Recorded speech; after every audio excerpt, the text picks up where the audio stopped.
Oke, waktu praktek penginjilan itu dia memang pas waktu itu dia saya sudah mengumpulkan anak-anak sekolah minggu waktu itu dia, tapi saya tanya, "Oh, jangan di gereja." Gembala kan tanya, "Kamu berani nggak?" Gitu kan. Dalam nama Yesus dia minggu begini, ih tangannya sudah getar-getar begini, langsung lurus. Saya bilang, "Eh, sembuh." Kaki dia bilang, "Dok, kaki masih sakit." Saya bilang, "Tendang, tendang." Saya bilang, "Tendang, tendang sekuat mungkin." Wow. Kemudian pas dia tendang, dia punya kaki jadi normal. Kemudian Wah. saya bilang pada dia, jongkok kemudian ngana lompat. Dia waktu lompat itu dia belum bisa. Nah, saya bilang paksakan dalam nama Yesus. Saya bilang kamu bisa sembuh. Saya bilang begitu. Saya bicara pada dia paksa, kamu bisa sembuh. Kamu pasti sembuh dalam nama Yesus. Pas dia lompat, langsung lompat dia Pak. Mulai dari itu Wow. dia sembuh. Ya, ya. Oke, Shalom, selamat siang Pak Julian. Shalom. Ya, senang sekali ya akhirnya kita bisa bicara lagi setelah beberapa bulan enggak jumpa dalam kelas. Hari ini kita punya kesempatan untuk tanya jawab dengan Pak Julian. Sebelum kita masuk ke perbincangan yang lebih dalam lagi, saya mau kasih keterangan sedikit mengenai siapa Pak Julian ini. Nah, Pak Julian adalah seorang yang dilahirkan pada tahun 1967 di Minahasa. Sekarang tinggal di Sulawesi Utara, mendaftar diri di tahun 2021 bulan Oktober. Info tentang WIBI Medan ini Pak, Bapak dapat dari mana? Saya dapat lewat nonton U-Channel pada tahun 2017. Waktu itu ada di rumah sakit. Pas di rumah sakit itu dia ada channel televisi U-Channel waktu itu. Kemudian pas jam 7 pagi itu Ibu Susanover lagi khotbah. Nah, pas khotbah itu saya dengar-dengar. Jadi dari tahun 2017 itu saya setiap ada kesempatan saya nonton U-Channel setiap pagi. Dimanapun waktu itu dia waktu saya masih sakit pun kondisi sakit, saya tetap nonton U-Channel. Itu sampai sekarang tetap saya nonton juga U-Channel setiap hari Minggu pagi sebelum masuk gereja. Nah, saya sempatkan nonton lagi U-Channel. Kalau enggak sempat nonton pagi hari, ya saya nonton pas malam hari jam 8 malam gitu. Kalau di Talaut sih jam 7 pagi kalau hari Minggu. Kalau malam jam 8 malam gitu. Oh, rupanya dapatnya dari channel TV ya Jadi Pak ya. iya, iya Pak. Saya punya kekaguman tersendiri terhadap Pak Julian. Kenapa saya bilang gitu kan? Kita dulu kan ada pelajaran penginjilan dan praktek kesembuhan dari Ibu Susan kan? Iya. Nah, saya lihat Bapak melakukan praktek penginjilannya itu luar biasa sekali. Bapak sampai lakukan itu lebih daripada apa yang kami harapkan dari yang diharapkan oleh Widi. Sebenarnya harapan kita itu setiap siswa itu bisa memberitakan Injil, bisa pergi mendoakan orang sakit. Target kita sebenarnya waktu itu kepada setiap siswa hanya untuk satu orang atau mungkin hanya untuk dalam kelompok kecil. Tapi Pak Julian ini bisa laksanakan lebih daripada apa yang kita harapkan. Pak Julian sampai lakukan, sampai berbicara di depan puluhan dan ratusan orang seperti yang saya lihat dalam klip yang Bapak kirimkan kepada kami. Nah, boleh Bapak cerita dulu sedikit mengenai praktek kesembuhan yang Bapak lakukan ini? Oke, waktu praktek penginjilan itu dia memang pas waktu itu dia saya sudah mengumpulkan anak-anak sekolah minggu waktu itu dia, tapi saya tanya, "Oh, jangan di gereja, nggak bisa kemana-mana." Kemudian pas waktu itu dia saya coba koordinir atau bicara sama Pak Gembala. Pak Gembala bilang, "Ya terserah, kalau Anda bisa lakukan di pasar boleh, di penjara bisa." Saya bilang oke. Tapi Gembala kan tanya, "Kamu berani nggak?" gitu berani. Saya bilang saya sudah terima firman, sudah terima pengajaran dari Bibi bahwa kita harus berani untuk menyampaikan Injil, menyampaikan kebenaran. Jadi pas waktu itu saya coba hubungi lurah sama camat. Saya bilang, Pak Lurah atau Pak Camat, saya mau adakan praktik penginjilan di tempat pertemuan di terminal, di pasar, atau di sini dikenal dengan Wanalabeo.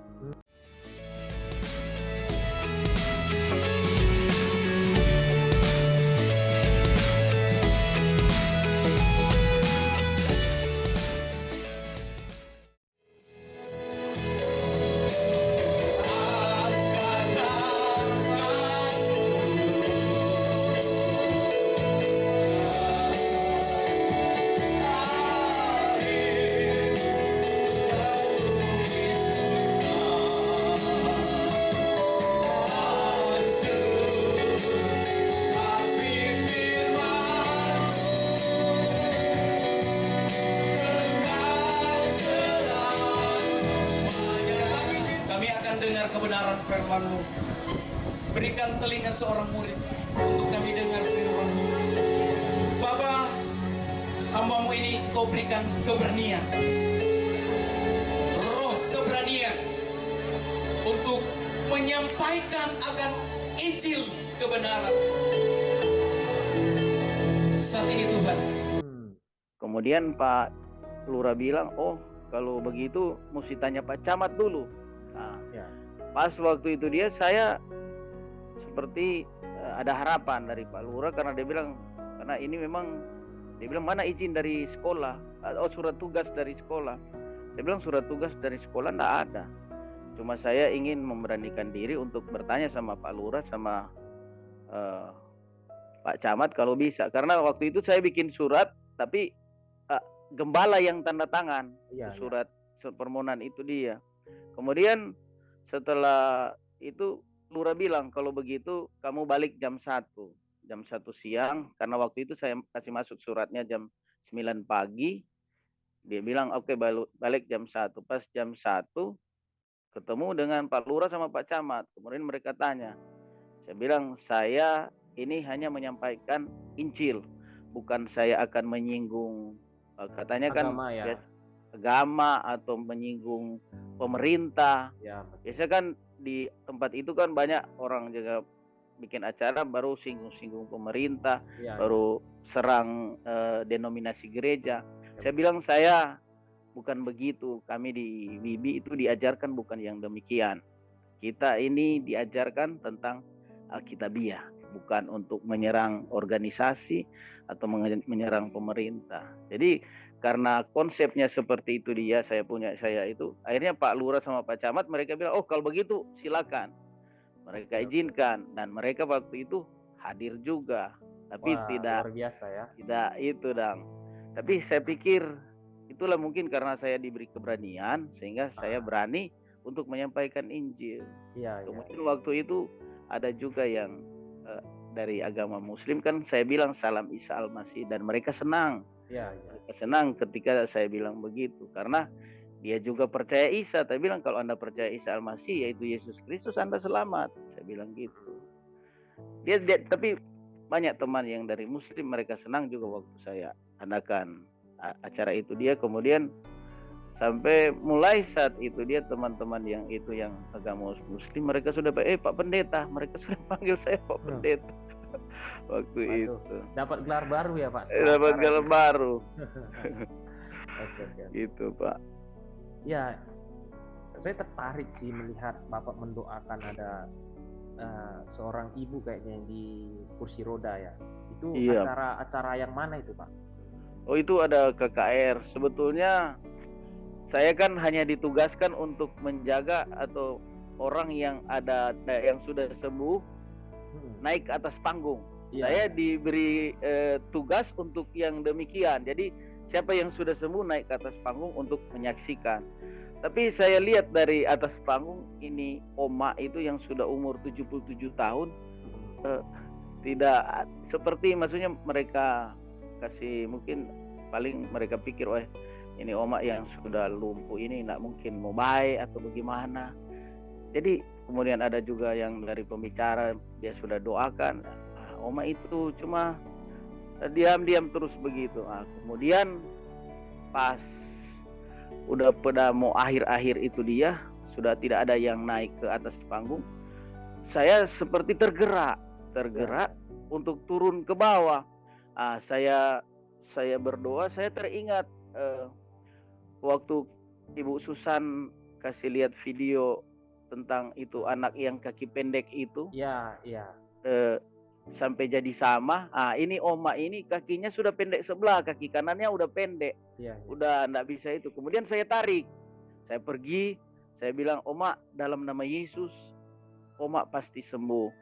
Dia bilang, "Kita enggak pernah berdiri selama 7 tahun." Dia bilang, "Sudah 7 tahun saya tidak pernah berdiri, sudah tidak pernah bangun lagi, kurang di kursi roda terus. Kalau mau ke kamar mandi, WC, maaf bicara, tinggal ada orang yang angkat bawa ke kamar mandi atau WC." Kemudian saya bilang, "Oma, kalau percaya Yesus, dia sanggup sembuhkan." Kemudian saya sambil berdoa, saya bilang, "Oma dengan iman." Saya tarik kakinya kasih sama. Pas saya tarik kakinya kasih sama, dia berteriak. Saya bilang, "Oma, tahan, kalau bisa tahan." Dia bilang, sampai dia berteriak, "Oh mau." Berteriak itu mau itu di bahasa Talaut sini itu Tuhan atau Allah. Dia berteriak. Nah, pas kita tarik kakinya, saya bilang dalam nama Yesus, kakinya jadi sama panjang. Pas dia jadi sama panjang, kakinya berbunyi, persendiannya di belakang itu dia berbunyi truk. Pas dia sama panjang dia truk berbunyi. Pas DP berbunyi itu dia, saya tenangkan Ibu Kon, bilang, "Oma bagaimana?" Dia bilang, "Rupa kita kaki ini serupa boleh semua berdiri." Kita bilang, "Dalam nama Yesus coba Oma berdiri." Mar waktu itu karena cuma suruh berdiri, nak suruh berjalan, jadi Oma cuma sampai berdiri, dia langsung berdiri. Dia berdiri, dia bilang begini, "Oh Tuhan, terima kasih." Dia bilang dia. Kemudian dia bilang, "Aduh, siapa kan kita nyala, bagaimana ini nggak bisa berdiri lebih." Waktu itu mungkin karena kita masih banyak dosa. Dia bilang, "Oma begini, kalau Oma percaya bahwa Oma percaya Yesus, Oma punya dosa itu sudah selesai di atas kayu salib." Saya bilang begitu. Sudah selesai di atas kayu salib. Sekarang Oma tinggal menikmati ini kesembuhan.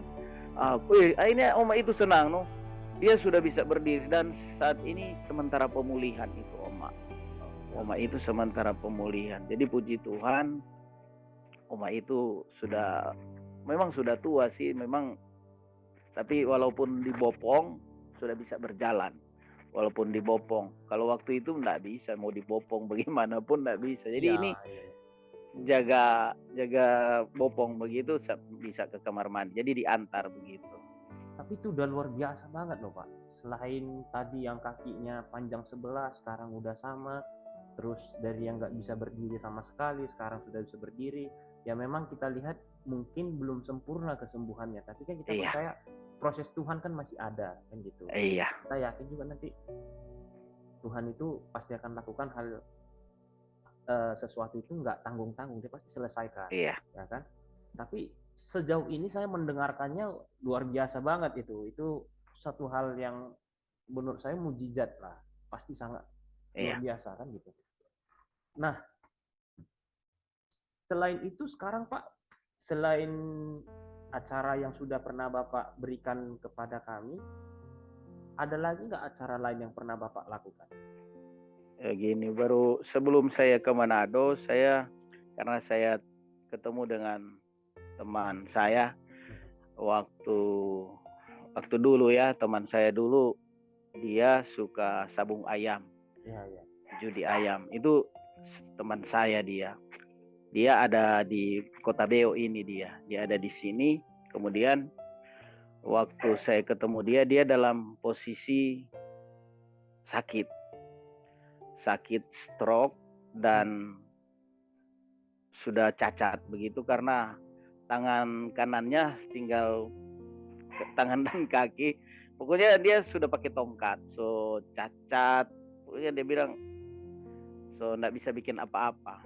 Tapi saya, karena kita berteman, saya saya pergi ke rumahnya, saya jumpa dengan istri dan dia anaknya hanya satu dan ada di luar kota waktu itu.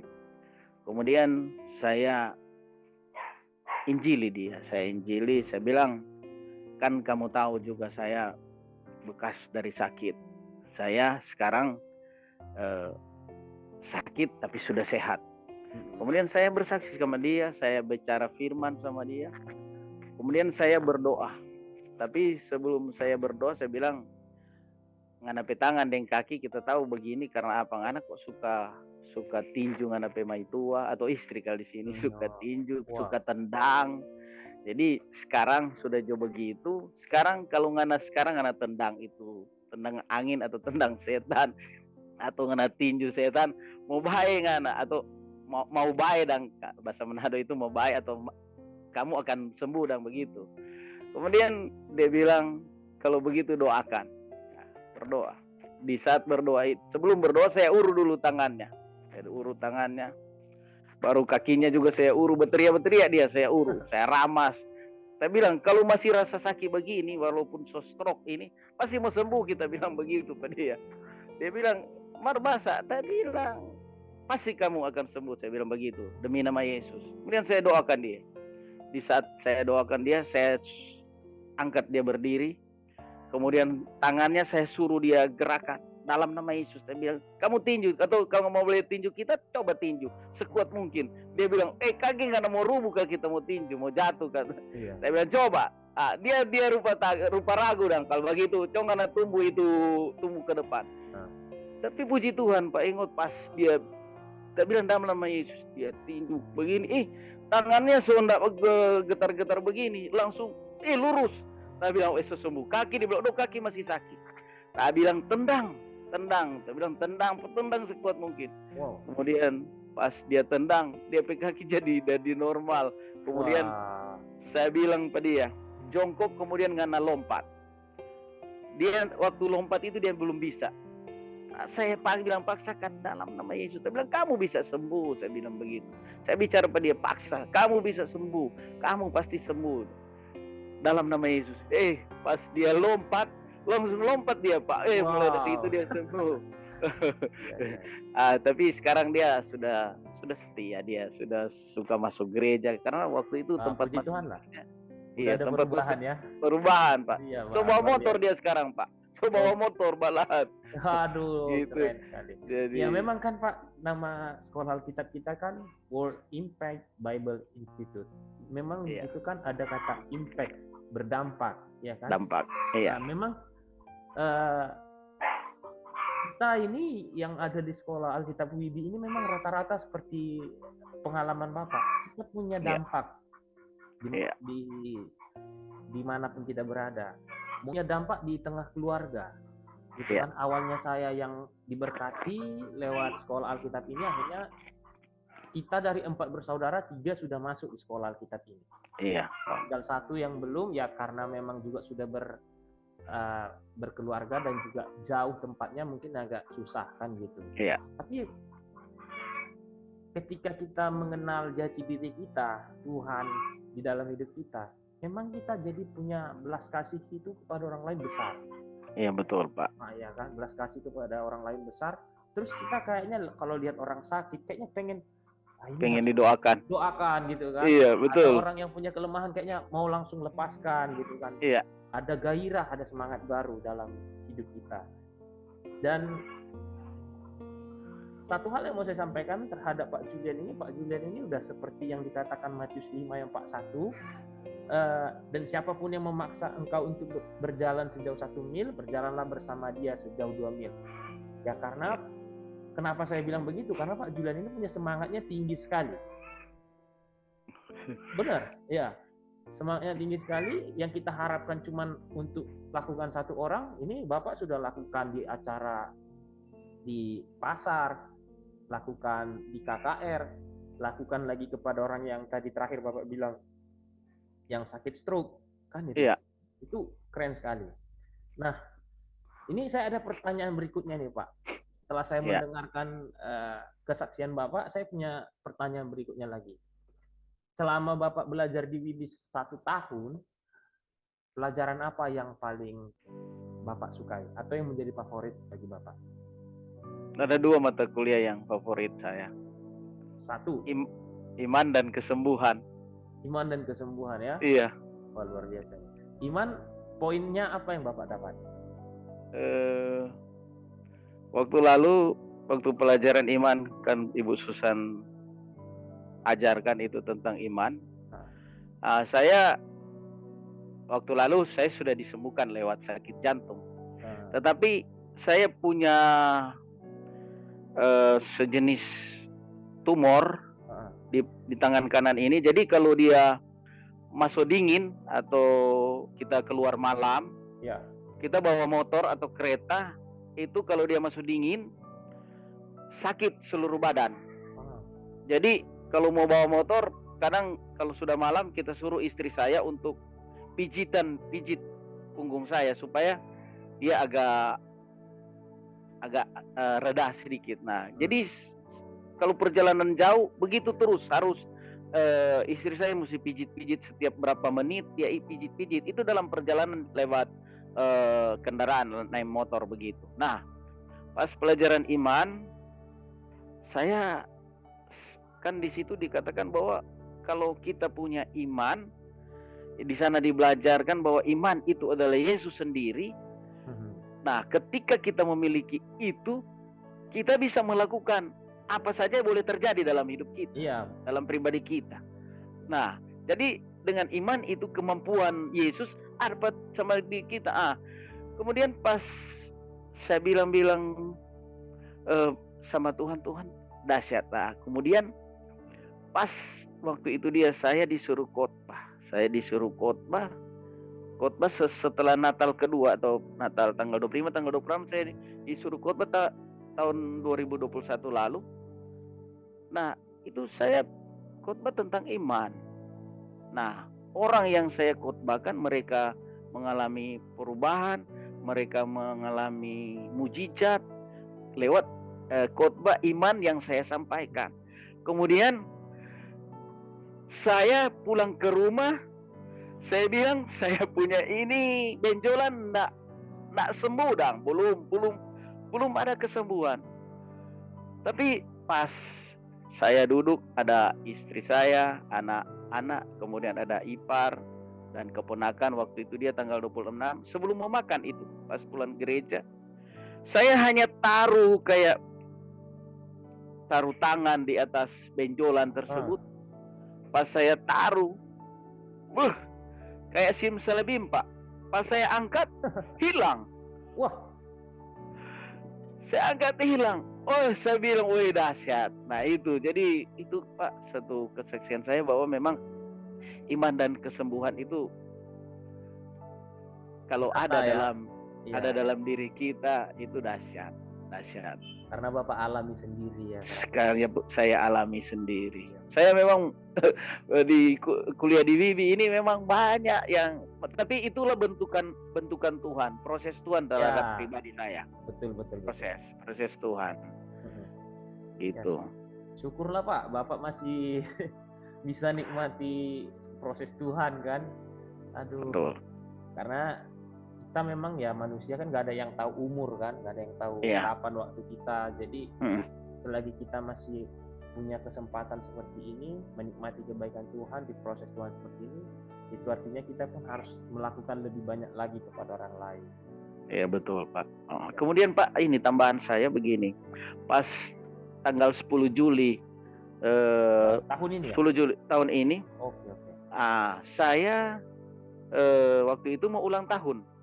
Tanggal 9 malam saya baca buku Smith Wigglesworth. Tapi pas saya baca buku itu, dia baca buku tentang kesembuhan ini, Pak. Ini Smith Wigglesworth yang saya baca buku tentang kesembuhan. Nah, tapi itu malam tanggal 9 itu saya tidak bisa tidur karena saya pikir-pikir pas antara tanggal 9 dan 10 saya mau berdoa. Tapi saya tidak bisa berdoa karena waktu itu saya dapat serangan sakit seperti waktu 2017 lalu. Sakit itu dia datang kembali. Jadi saya punya pikiran seperti diserang. Tapi puji Tuhan saya teringat sebuah ayat itu 1 Petrus 2 ayat 24. Kemudian saya ingat-ingat itu ayat itu dia, saya hafalkan ayat itu dia. Setelah saya hafalkan, saya tidak bisa tidur. Akhirnya saya tertidur dengan menghafal ayat itu dia. Pas saya tidur itu dini hari itu dia kurang mungkin sekitaran jam 3 atau jam setengah 3 saya tertidur. Tapi dalam tiduran itu dia saya bernyanyi ayat 1 Petrus 2 ayat 24 itu Pak. Saya bernyanyi. Nah, pas saya sementara nyanyi dalam mimpi itu dia, pas sadar pagi-pagi hari, karena waktu itu Pak saya sudah terpikir karena pikir begini, wah kaget saya mau meninggal di saat hari ulang tahun saya. Begitu, tanggal 10 itu. Pas genap 55 tahun saya mau meninggal dan pasti ulang tahun saya. Tapi saya bersyukur waktu itu mau meninggal ya oke, saya sudah siap. Waktu itu saya sudah pasrah begitu Pak. Pas bangun pagi-pagi, kemudian Pak, pas saya bangun saya sadar, saya ambil gitar, saya nyanyikan lagu itu dia. Saya landikan, saya ciptakan jadi nada. Kemudian Pak, pas bulan Juli, akhir bulan Juli, pertengahan bulan Juli sampai akhir itu saya ke Manado, Bitung, saya nyanyi. Nah, saya katakan bahwa lagu ini ayat yang saya kasih nada. Tapi setiap kita perkatakan firman dengan iman, pasti firman itu jadi. Amen. Kemudian ada yang Bapak yang sakit di Bitung, yang di Manado, mereka menyanyi lagu itu, mereka sembuh Pak. Waduh, keren kali ya. Bukan hanya menyembuhkan diri sendiri, tapi orang lain yang nyanyikan juga ikut sembuh ya. Sembuh. Ini memang itulah namanya firman Tuhan yang hidup. Jadi kalau firman Tuhan itu kan ada logos, ada rema. Logos itu firman Tuhan yang tertulis, dan rema itu firman Tuhan yang hidup. Gitu kan, yang memang benar-benar kita hidupi, kita rasakan. Dan rema ini ya seperti yang Bapak katakan tadi, yaitu lebih cepat memberkati orang lain karena kita alami sendiri. Iya betul. Nah, saya masih punya pertanyaan lagi nih Pak. Selama 1 tahun lagi nih di WIBI Bapak kan, apa kendala terbesar yang pernah Bapak alami dalam mengikuti perkuliahan di WIBI? Oh, kendalanya ya signal Pak. Kalau kuliah lewat online sinyal. Tapi saya memang kalau di tempat saya di rumah yang saya tinggali, memang kalau signal itu datang-datang. Ada baik, ada kurang baik. Jadi dia kadang dia punya itu atau 4G. Jadi dia bolak-balik begitu. Nggak stabil. Jadi kalau kita mau kuliah lewat Zoom atau waktu itu dia Google Meet, itu kurang bagus. Kemudian ya kurang lebih berapa bulan ya, saya pokoknya akhir tahun lalu sampai kalau tahun ini menyeluruh itu saya datang dari rumah kayak orang kuliah, bawa tas sama kuliah betulan. Tapi memang kuliah betul juga. Tapi maksudnya kadang orang-orang lihat hari-hari ini tiap hari ini pagi sampai sore ini pulang dengan tas. Jadi punya style dengan tas Pak, pada tas itu untuk ikut kuliah. Jadi tapi saya cari tempat, kebetulan di rumah saudara ini signalnya bagus.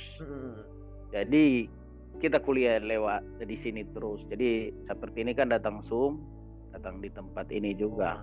Jadi ya perjalanan tambah kurang setengah jam lah naik motor gitu. Oh gitu ya. Waduh, luar biasa kali ini pengorbanan ini. Ya, karena saya sempat dengar ya kan, di mana awal-awal Pak Julian masuk WIBI ya kan. Terus iya betul. Angkat jalan-jalan telepon, cari sinyal gitu kan, di mana nih cari sampai betul. Ada teguran kan dari Ibu Susan supaya tolong dibilangin itu di Pak Julian supaya kameranya dimatikan, soalnya mengganggu yang lain. Rupanya itu cari sinyal ya Pak ya. Aduh. Iya, cari sinyal itu Pak. Itu luar biasa sekali. Tapi sekarang puji Tuhan lah udah dapat tempat yang bagus ya kan. Ya walaupun harus berangkat naik sepeda motor makan waktu setengah jam. Iya. Terus Pak, ini ada pertanyaan saya yang terakhir. Apa kira-kira pesan Bapak bagi pemirsa yang mendengarkan podcast kita hari ini, bagi mereka yang berusia muda, tua, dan lanjut usia? Apakah umur itu adalah pembatas untuk kita belajar atau sebenarnya bagaimana? Oke. Kalau masalah umur, kalau belajar di Wibi, saya pikir itu tidak menjadi halangan karena saya juga sudah 50 tahun lebih, saya masih suka belajar, masih suka belajar. Tapi saran saya kalau terpanggil untuk melayani, karena sekolah di Wibi ini itu bagus karena dia mengajarkan tentang Alkitabiah memang. Jadi kalau punya misi untuk melayani, ada baiknya masuk Wibi. Untuk pelayanan ada baiknya sekolah di Wibi, karena di Wibi dia tidak pandang dari gereja ini, oh ya semua gereja boleh masuk ikut sekolah di Wibi, karena di Wibi ini dosen-dosennya juga dari luar dan wawasan Alkitabiah itu memang luar biasa gitu. Oke Pak, terima kasih buat masukannya buat kita semua yang nonton podcast ini. Ya, kita udah bicara banyak dengan Pak Julian. Saya sendiri sangat diberkati sekali loh perbincangan kita hari ini. Saya percaya juga pemirsa yang nonton acara ini nanti juga akan sangat diberkati. Dan buat semua kita yang menyaksikan acara ini, boleh segera daftar di Wibi Medan karena kita akan segera buka tahun ajaran baru di bulan Oktober tahun 2022.